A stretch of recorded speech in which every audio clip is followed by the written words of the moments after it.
incarceration in America because it is messed up.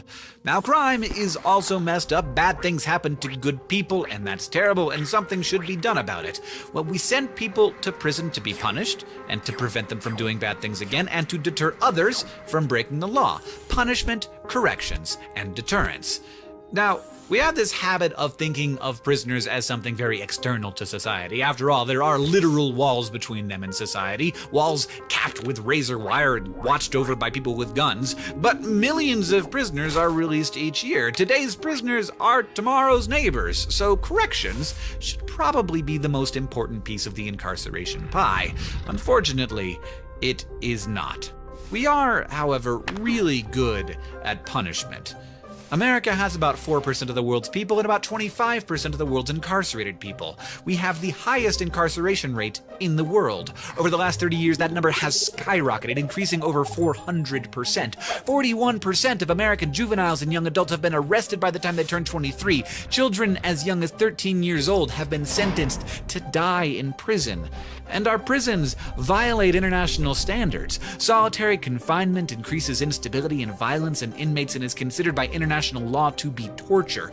But in America, it's not regulated by anyone except the prison officials. No judge, no jury. Arguably the most devastating form of punishment we enact in this country, and yet there is no appeals process.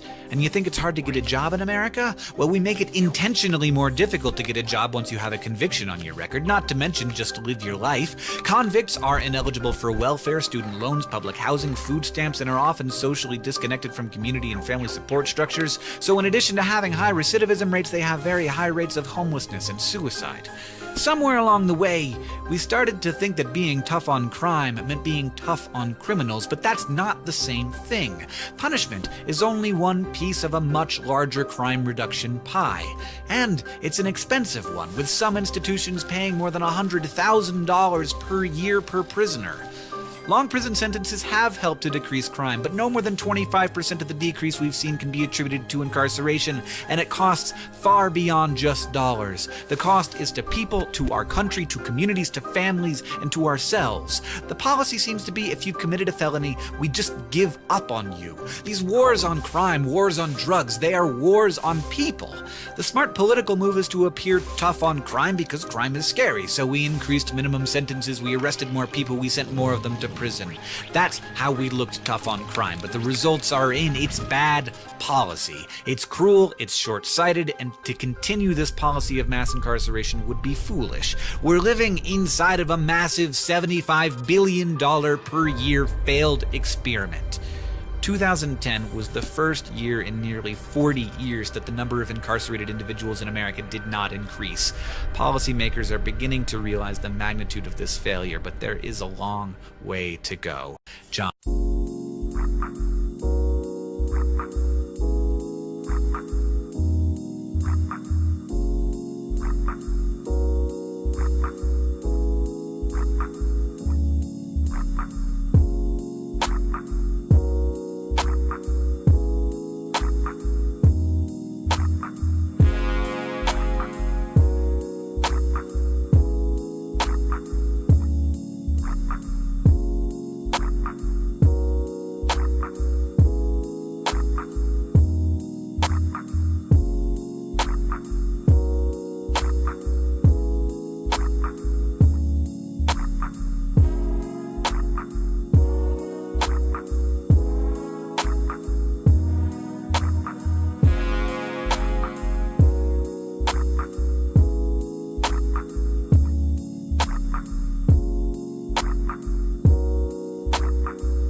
If you think of the whole 200 years this nation's been in existence, we've incarcerated more people in the last 20 years than we did for the entire history of the United States.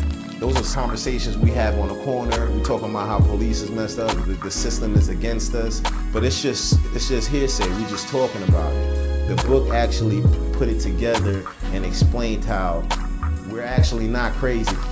It's a really well done book. It's powerfully written. Michelle is a good writer. She's compelling. She's evocative in her language, and so she was able to, in this book, to talk about an issue that a lot of people have been writing about, been wrestling with, but she was able to take that and put this label on it. The good thing about reading The New Jim Crow is Michelle Alexander approached it initially from a skeptical point of view. And she started it by saying that she was someone who didn't believe that the prison industrial complex could be compared to slavery. And it was sort of taking the journey with her. As she learned things, she was sharing them with you. The New Jim Crow makes the argument that our criminal justice system, especially the war on drugs component of it, has become a new system of racial caste subordination that operates very much like the old system of Jim Crow. Well, it's called the New Jim Crow because slavery is something that powered the South. And when that ended, they struggled to quickly find ways to maintain that system, but do it in a legal way. And the Jim Crow system was the best thing they came up with. It was a way to get people to still be indentured servants.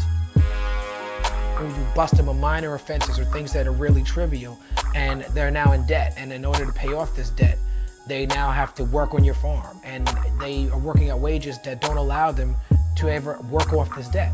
So they're essentially slaves. What's happening now is the exact same thing. It's a way to disenfranchise a large group of people. Michelle writes about in the book the idea that in the 1960s and the early 1970s,